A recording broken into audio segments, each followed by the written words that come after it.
ሰላም ቤተሰቦቼ ተመልሻለሁ በፓርት 2 ቪዲዮውን ከመጀመራችሁ በፊት ቻናሉን ሰብስክራይብ ቪዲዮውን ደግሞ ላይክ ሼር ማድረጋችሁን እንዳትረሱ እያልኩኝ በባለፈው ክፍል ሊያን የያን ህይወት እንዳዳነላት የእባቡ መነሳት ስላስጨነቀው ደግሞ ወደ ወንድሙ እንደሄደ አይተናል። በዚህኛው ክፍል ምን ይፈጠር ይሆን? አብረን እንከታተል። ሊራንግ እና ሊያን በጣሪያው ላይ ቆመዋል። ሊራንግ ቢላውን አውጥቶ እኔን የማቆም ብቸኛው መንገድ መግደል ነው አለ። በዚህን ጊዜ ሊያን ሳቅማማ ቢላውን ወስዶ ወደ ታች ወጋው። ሊራንግ ወደ ታች አጎነበሰ። ቢላው እሱን እንዳልወጋ አየው። ወዲያውኑ ተናደደ። ለምን ማድረግ አልቻልክም አለው። ሊያንም እንደተተወ ልጅ አትሆን፣ አሁን ልጅ አይደለህም ካለ በኋላ ወዲያውኑ ሄደ። ሊራንግ ሊያንም ማናደድ ስላልቻለ ትንሽ ደስተኛ አልነበረም። ያንን ማጥቃቱን ለመቀጠል ተዘጋጀ። ያ ሊያን ህይወቷን ስላዳነላት እቤቷ ምግብ ጋበዘችው። ሊያን ለያ ቅጠል ሰጣት። ምግብ ከበሉ በኋላ ያ የጸሐፊዋ እናት ቀብር ላይ መገኘት እንዳለባት ተናገረች። ሊያን ያ በንጹህ ባልሆኑ ነገሮች እንዳትበከል ስለተጨነቀ ለመጠበቅ ቀይ ባቄላ ያለበት የጨርቅ ከረጢት ሰጣት። በእውነቱ ሊያን የህይወትና ሞት መጽሐፍ ውስጥ ስሟ ያልነበረውን አስማተኛውን በመግደል በሲኦል ውስጥ የታሊፓን ቅጣት መቀበል ነበረበት። እሷን ለመጠበቅ ይህንን ዘዴ አረገ። በዚህ ምክንያት በቀብር ስነ ስርዓት ላይ ያ ሊራንግን አገኘችው። እሷ የሊያን የመጀመሪያ ፍቅር ድጋሚ እንደተከሰተች ነገራት። ስለዚህ ሊያን እነዚህ ቀናቶች እንደሚመጡ ያውቅ ነበር። እነዚህ ቃላት ያንን እንድትጨነቅ አደረጋት። ከዚያም ሊያን የት እንዳለ ጠየቀችው። ሊራንግም መኖር ከፈለግሽ ዛሬ ማታ አትተኚ ብሎ አስታወሳት። ከዚያም አስማት ተጠቅሞ በከረጢቱ ውስጥ ያሉትን ቀይ ባቄላዎች እንዲወድቁ አደረገ። በዚህን ጊዜ ልጆች በያ አጠገብ ታዩ። ይህ በክትትል ካሜራ ላይ የሚታይ ነበር። ልጆቹ እየተጫወቱ ነው፣ ግን በእውነቱ ማንም የለም። አንድ ሴት ብቻ ቆማለች። ወደ ኮሪደሩ ሄደች። በድንገት ሁሉም መብራቶች ጠፉ። አንድ ነገር ብቻ በቀስታ ወደ እግሯ ተንከባለለ። ከዚያም ሁለት እህትማማቾች በያ ፊት ቆመዋል። አባታችንን አይተሽው ይሆን ብለው ጠየቋት። ያም አሁን ተረጋጋች። ሁለት ልጆች ብቻ ነበሩ። በዚህን ጊዜ ሁለት ልጆች የተሳሳተ ጫማ እንደለበሱ አወቀች። እነዚህ ሁለት ትናንሽ ልጆች እንደሞቱ እንረዳለን። በዚህን ጊዜ ረዳትየው ጠራት። መጀመሪያ ወደ ቤት ሂጂና እረፊ አላት። ነገር ግን እንደዞረች እህትማማቾቹ ጠፍተዋል። ግን ሁሉም ነገር አላበቃም። ያ ወደ ቤት ልትሄድ ስትል በድንገት አንገቷ ላይ የሆነ ነገር እንደጠነከረባት ተሰማት። ሌሎች ሁለት እህቶች የሻርባን ሁለት ጫፎች ይዘው በያ ዙሪያ ላይ መሮጥ ጀመሩ። ያ መተንፈስ እስኪቸግራትና መሬት ላይ እስክትወድቅ ድረስ። እንደ እድል ሆኖ ረዳትየው አይቶ ቤት ወሰዳት። ግን በዚህን ጊዜ ሊያን በሲኦል በበረዶ የተሸፈኑ ተራሮች ላይ ነው። እጆቹ በሰንሰለት ታስረዋል። ለአንድ ሳምንት ቅጣት ለመቀበል የአንድን ተራ ሰው አካል ይጠቅማል። ግን በእውነቱ ይህ ሳምንት በሲኦል ውስጥ ከ7 ዓመታት ጋር እኩል ነው። ሊያን ያንን የቀይ ባቄላ ከረጢት እንደጠፋ ተረዳ። ስለዚህ ታሊፓን የቢላ ተራራውን መሻገር እንደሚፈልግ ነገራት። ምክንያቱም ያኔ ብቻ ነው ወደ ሰው ዓለም ተመልሶ ያንን ማዳን የሚችለው። በዚህን ጊዜ ያ ከእንቅልፏ ነቃች። ረዳትየውንም ስለ እንግዳ ጥንዶች ነገረችው። ረዳትየው አጋንንት ሰው መስለው ይቀርባሉ፣ ከሰው ጋር ተቃራኒ የሆኑ ድርጊቶችን ያደርጋሉ አለ። ለምሳሌ ጫማዎችን አወዛግቦ መልበስ። ይህንን ለማረጋገጥ ረዳትየው መጽሐፍ አውጥቶ የቀብር ስነ ስርዓቱ የተካሄደበትን ቦታ መረመረ። ልጆቹ የተቀበሩበት ቦታ ነበር። ግን ያ ረዳትየው መጽሐፉን ገልብጦ እንደያዘ አወቀች። እንደጨረሰ የቤቱ መብራቶች ብልሽ ድርግም ማለት ጀመሩ። ረዳትየው ከሰከንድ በኋላ ጠፋ። ልጆቹ የያን እግሮች አቅፈው አካልሽን ስጭን፣ ይህ አካል እንፈልገዋለን ይሉ ነበር። ይህ ያንን በፍርሃት እንድትሮጥ አደረጋት። ወደ አንድ ህንፃ ሮጠችና ገባች። ወዲያውኑ በሩን ዘጋችው። እዚህ ይበልጥ እንግዳ ነገር ይከሰታል ብላ አልጠበቀችም። ከበሩ ውጪ በድንገት ብዙ ልጆች ታዩ። በተመሳሳይ ጊዜ በሩን ይመታሉ እና ልጆቹም እየጨመሩ ነበር። ያ ጆሮዋን መሸፈን ብቻ ነበር የምትችለው።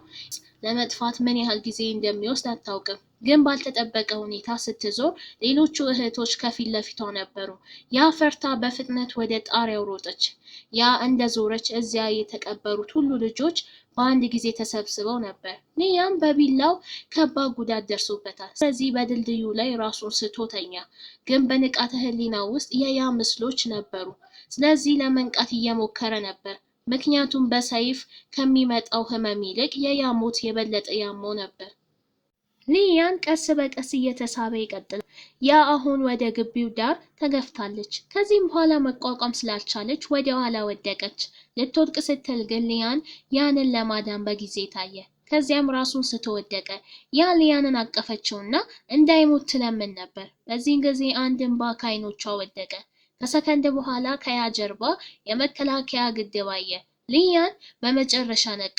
ቢጫ ብርሃን መሃል ላይ የቀበሮ ጄድን አየ። በመጨረሻም የመጀመሪያ ፍቅሩን አገኘ። በሚቀጥለው ቀን ሺንጁ ሊያን እንደተጎዳ ተረድቶ ወደ ቤቱ ሄደ። የሊያን አካል ያ በፋሻ ጠቅልለው ነበር። መላ ሰውነቱ ተጎድቷል። በዚህን ቅጽበት እጅግ በጣም አዝኖ ነበር። ያ ከእንቅልፏ ስትነቃ ሺንጁን አየችው። ወዲያውኑ እሱም ቀበሮ እንደሆነ ገመተች። ሁሉም ነገር ለጊዜው አልፏል። ያ ያለፈ አስታወሰች። ስለዚህ ሊያንን ስለ አዎም ጠየቀችው። አዎም ቀስት ውርወራ ለመማር ቀኑን ሙሉ ሊያን ላይ ተጣብቃ ነበር የምትውለው። ነገር ግን አላማዋ አባቷን መግደል ነበር።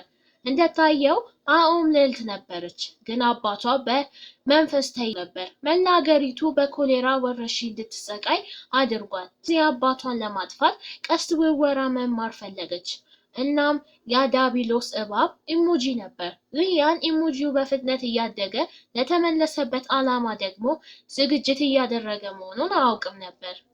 ይህ ልጅ በጣም አስፈሪ ነበር። ፊቱ ላይ የእባብ ሲሆን ሴትየዋ በጣም ትፈራለች። ሴትየዋ ጎንበስ ብላ ስትመለከት እጇን ተንቀጠቀጠች።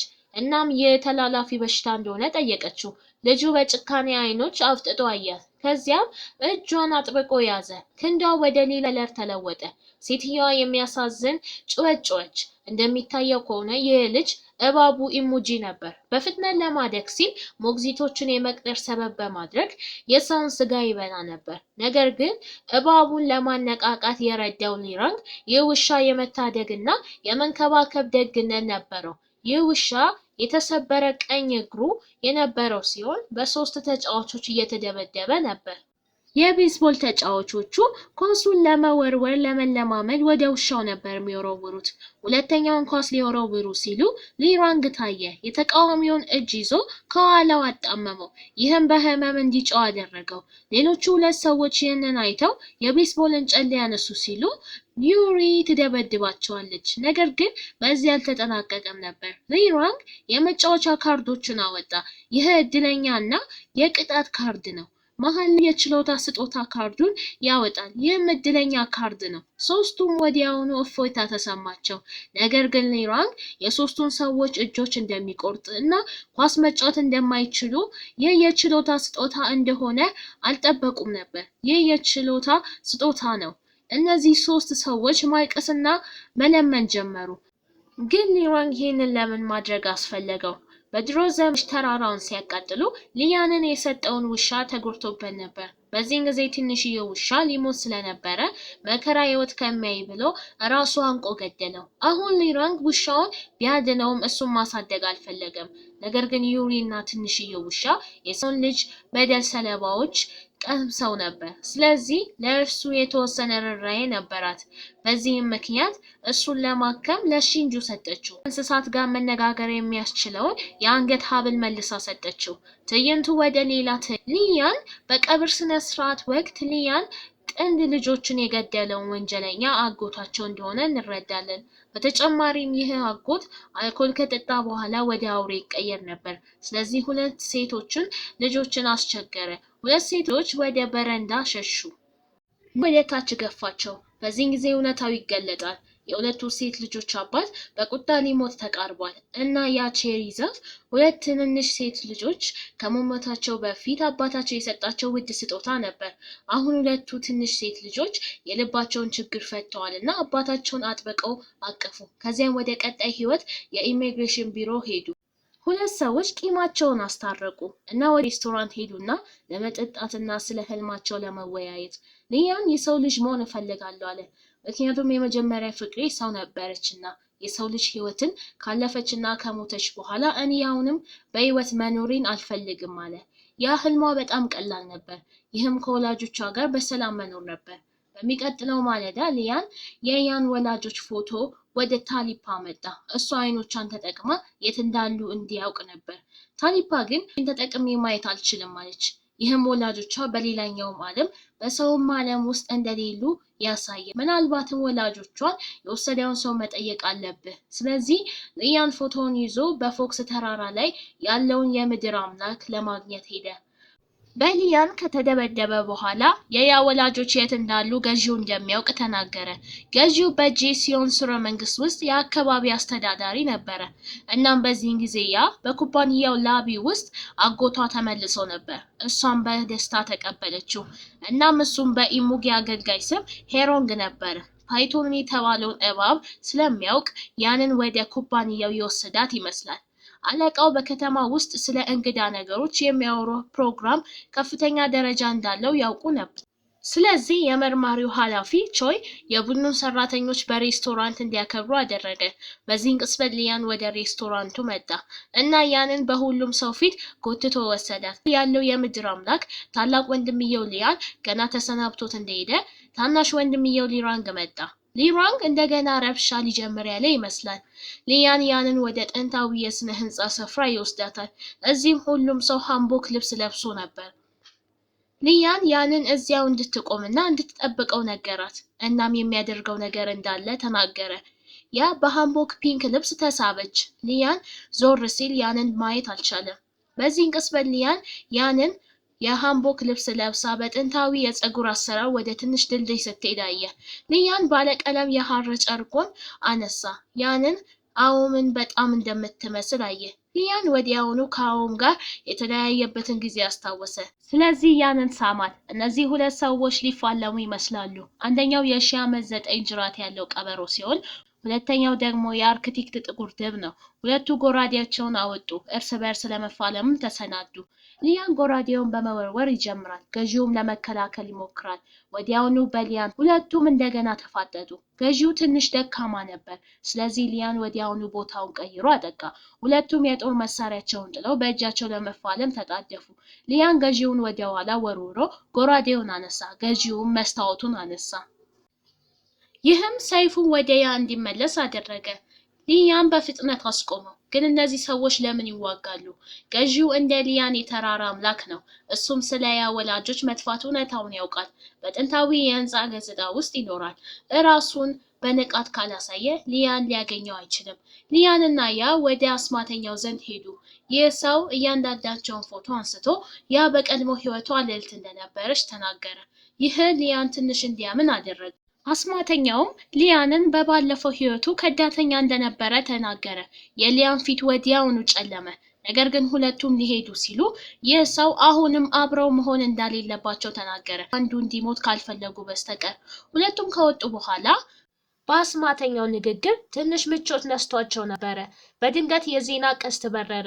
የገዢው ቀጠሮ ደብዳቤ ነበር። ባልተጠበቀ ሁኔታ ሁለቱም ሲደርሱ ገዢው ተገዢዎቹን እንዲከቧቸው አዘዘ። ይህ ቀበሮን ለመዋጋት በሩን መዝጋት ነው።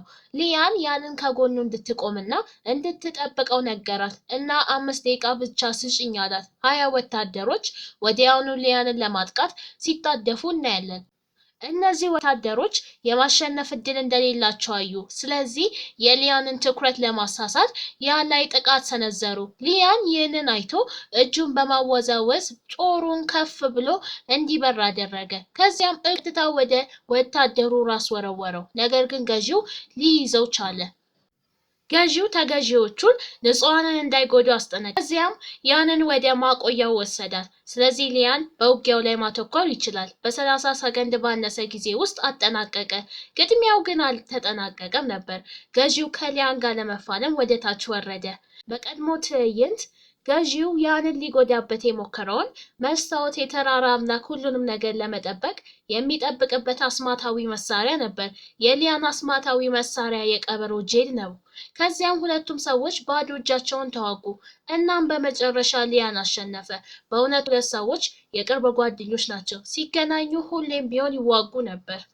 በዚህ ጊዜ ሁለቱም የመጡበትን ነገር በግልጽ ገለጹ። እሱም የክስተቱን እውነታ ነገራቸው። ይህም ከመሆኑ በፊት አንድ ሰማያዊ ቬስት የለበሰ ሰው ነበረ። ፊቱ በግልጽ የማይታይ ሲሆን ሊያገኘው መጣ እና በማርች 3 ላይ በፎክስ ተራራ ላይ አንድ ነገር እንደሚከሰት ተናገረ። ይህ ሰው ወታደሮችን አንድ ነገር ለማድረግ ለመበደር ፈለገ። ነገር ግን በግልጽ እምቢ አልኩኝ። አሁን የሰውየው ግንባር ላይ ሁለት ቃላት የነበረው የምዕራባዊ ንቅሳት እንደነበረ ብቻ ደብዛዛ በመሆኑ መልኩን አላስታውሰውም።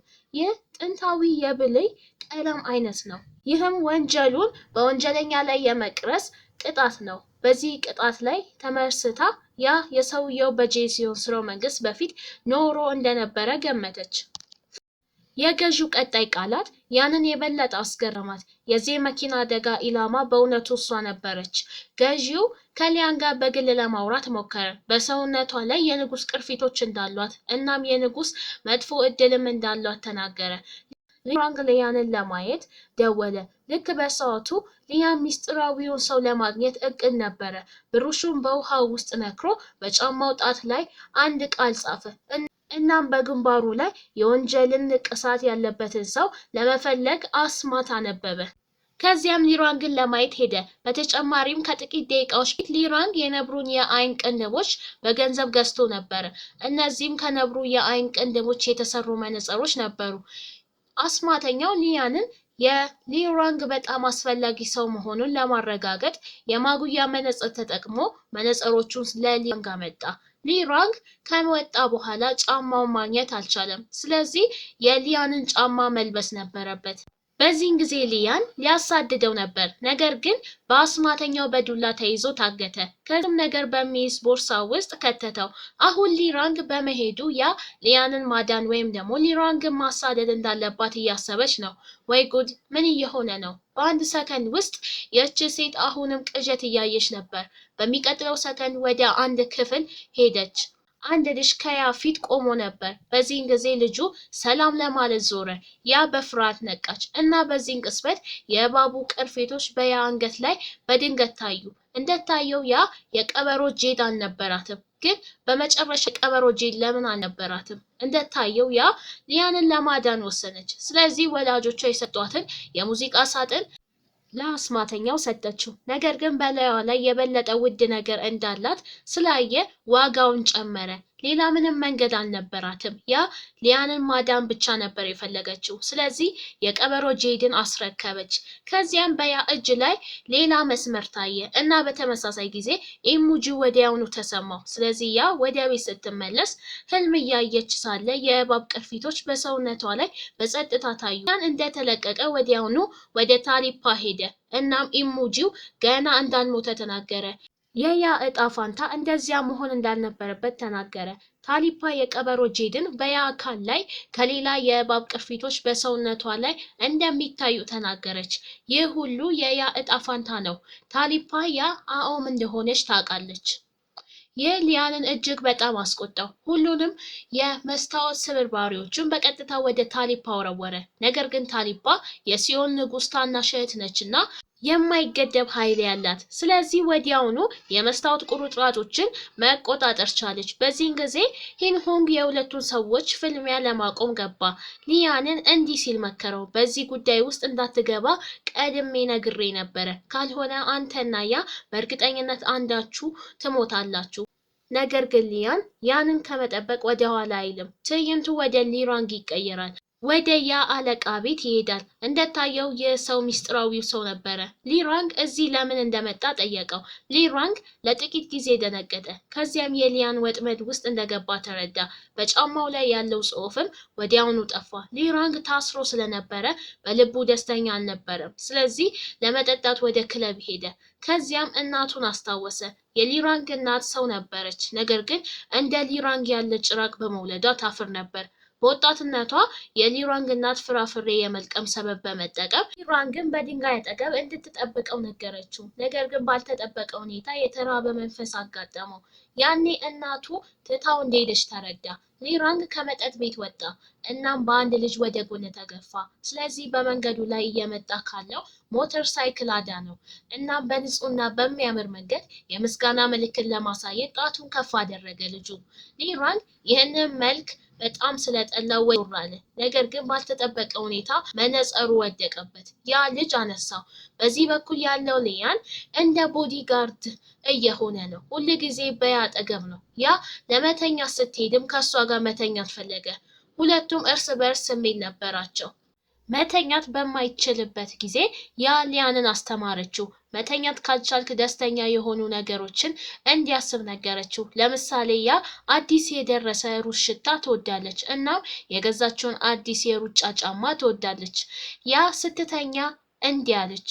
በሚቀጥለው ቀን ሊያን ከያ ጋር ወደ ስራ ሄደ እና በተመሳሳይ ጊዜ ሺንጁ ሊያንን ተከትሎ ያንን ሚስጥራዊ ሰው እንዲያገኝ አዘዘ። ምክንያቱም ሊያን ከኢሙጊው ጋር የተያያዘ እንደሆነ ያውቅ ነበር። እናም ኢሙጊው ከሊራንግ ጋር የተያያዘ ነበረ። በቀጣይ ትዕይንት ጩኸቶቹ በቪላ ውስጥ ወዲያውኑ አስተጋቡ። አንዲት ሴት በሩን ገፋች እና በዚያን ቅጽበት አንድ እጅ ሴትዮዋ ኋላ ጎተታት። ይህም ኢሙጊው ነበረ። ከመሞቷ በፊት ትግል ነበራት፣ ነገር ግን የውሸት ጥፍር ወድቆ ምንም ውጤት አላመጣም።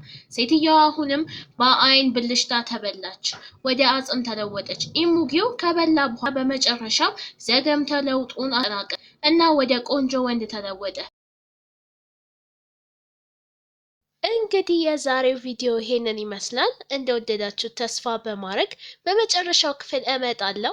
እስከዛው እኛን ለማበረታታት ቻናሉን ሰብስክራይብ፣ ቪዲዮን ደግሞ ላይክ፣ ሼር እያደረጋችሁ ጠብቁኝ እላለሁ። ቻው ቻው።